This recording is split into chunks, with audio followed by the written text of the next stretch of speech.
Well, hello everyone, and welcome to the quick and dirty video. For today, you guys probably already know it, you probably already seen it, and everyone already talking about it for like quite a few days already. But I just making it earlier today because I just thinking I have to at least take some time to understand how it feels like to use this operating system.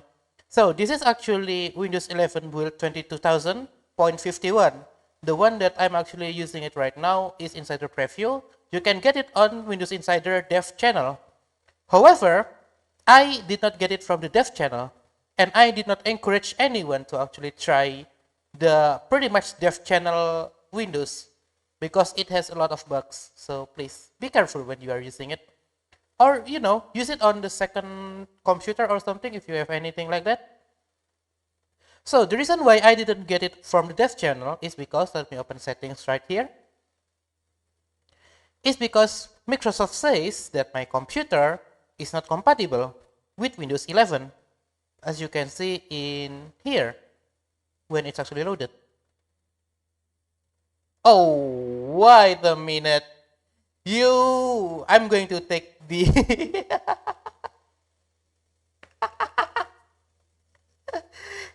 It's either a bug, right? It's either a bug or they just updated the information just now.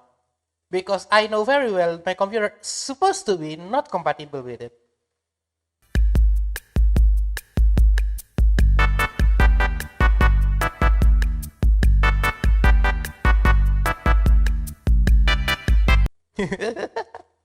Okay, for the record, my computer is ThinkPad X220 tablet.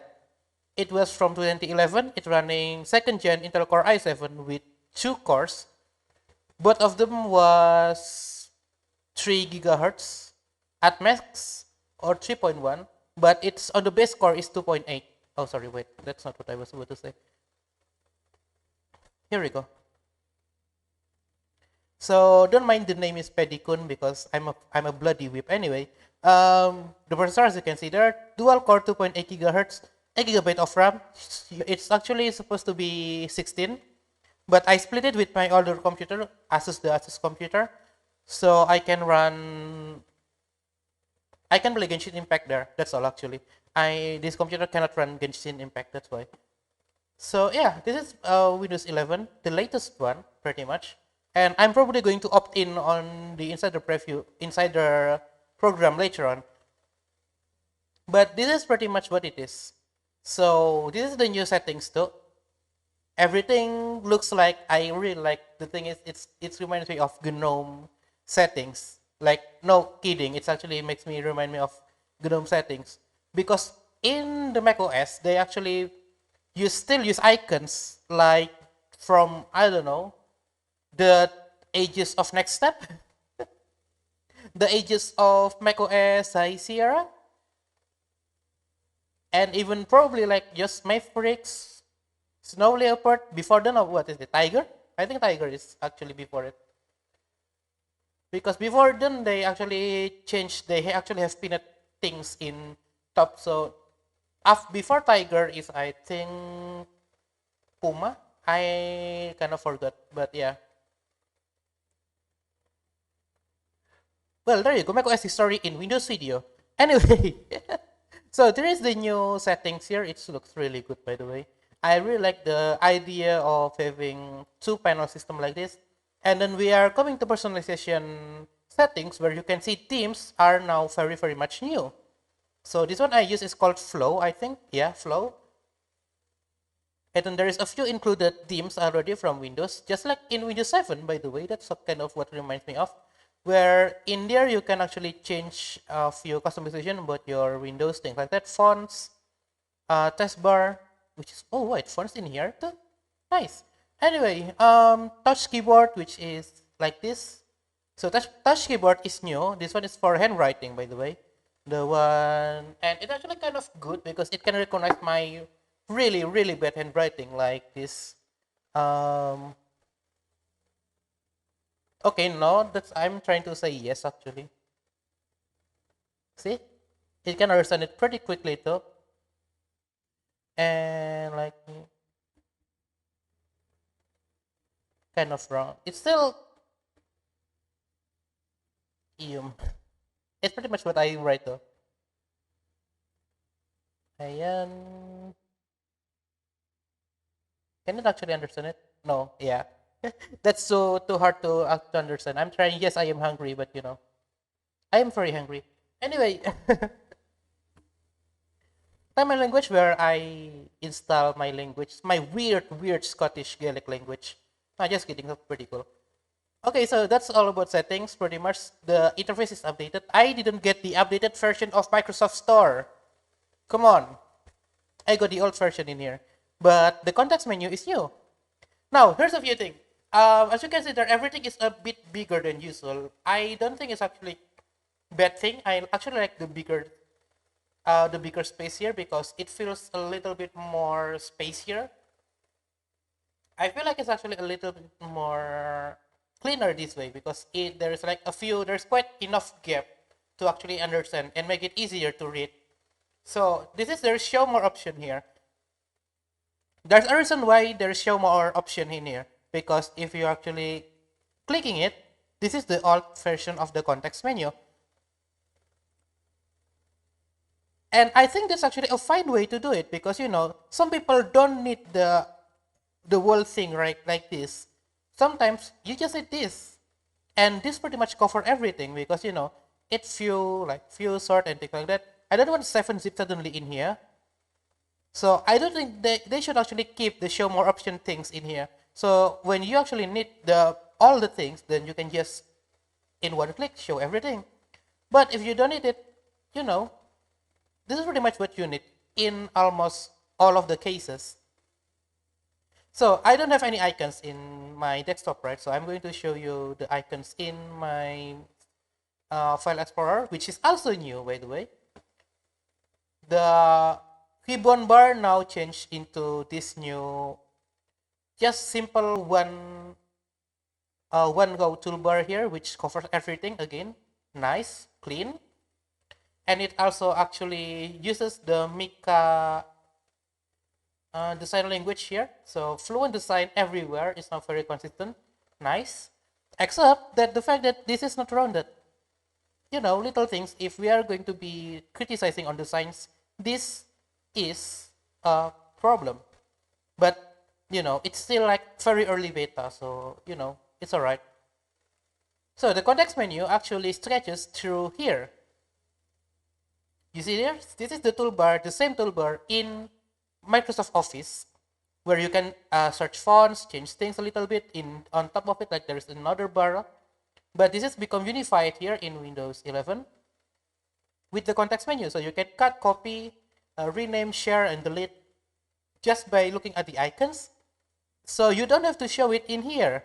But then again, there's more options if you really need to, where you can see, oh my god, this is a very long list of context menu. But now everything is just in here, where you can also rotate, I suppose. So it already lowers because everything can be put in this bar. Even the rotate should be put in here, I think. So you can save set the color background should be a menu, compress to zip, copy path, and properties should be a menu. But everything else, like the rotate right and left, should be in here too. So there is that. This is the light mode, by the way. Okay, so that's the new part of it. As expected from showing on the video or on the show in the Windows event, this is what they actually used to. So I think they are using the same build as this one for the event, except that the fact that now the clock is aligned to the right rather than centered. A nice touch, honestly. Talking about the clock, here you go. So now the clock actually shows calendar and notifications rather than showing like only calendar and then like calendar entries. No, it's now showing calendar and notification, where if you select everything, this is a bad thing because OBS encoding overloaded is kind of bad thing, but slide it out and there you go. I just need to have one more notification. Slide it out and it's gone. It's just calendar now. Clean. And now the action center is changed into the three icons system where it will show a card pretty much right here, where you can setting up your Wi-Fi, Bluetooth, and everything else, where you can also set your audio devices, brightness and contrast, brightness, not contrast, and that's pretty much what we need for settings too. So again, clean. I don't know how many times I said clean already, but it is what it is. So you already seen a few things in my test bar that is actually also missing. Well, yeah, I turn it off. I don't need them because I don't need search and I don't need widgets. I'm just turning it on for you to show. So search is, well, it's search. I don't have to do that because on start, when I don't use search, I'm going to just go to start and type things. And that's probably already works. And I didn't use widgets too because it crashed on me. Usually. But then again, even in macOS, I didn't use their widget system thingy. So I just hide that. I also kind of wish there is like Windows Space. Oh wait, sorry, not Windows Space. Alt Space thing. The one in PowerToys where it will show like a finder bar in the middle of it. That is something that I kind of wish they actually include in Windows 11, but they did not. Again, start and type is works too. I don't mind actually. It pretty much just feels the same anyway. So there is that. There's nothing much change in terms of start menu. So like it still is what it is. The new system, new animation, it still is looks like this, as expected from Windows 10X actually. So yeah, there's not much change in here. Anything else though? I don't know. I don't have any more things to say. It looks good. It looks clean, and hopefully it will be as stable as it was for next a few builds too. And I'm going to show you the part where they said I cannot install the cannot opt in into the insider review. I don't know. It works after all. So yeah, there is that. And I guess again, if you have installed Windows 11, just let me know. How does it feel to you? One of my friend, another fellow tech VTuber, Damilioga, which is actually talking a lot of server, a lot of things like web development, web coding, things like that. And also usually is using Linux for his day job. Actually tries to stream using the Windows 11 build 22000. So I don't know how it's actually going well. When I was coming to his stream, it's actually kind of well, but I didn't say hi. Why not? I don't know. I was kind of busy at the time, but it runs pretty well. It seems like to be, but you know, you can check his stream. I'm probably going to link his stream to in my description later on. So yeah, let me know what do you think about the Windows 11 build 22000, and probably if you have any idea what to do with it. I don't know. I'm just working on it. It's pretty much stable for me, enough for me to work on it. So yeah, I guess that's all. Bye.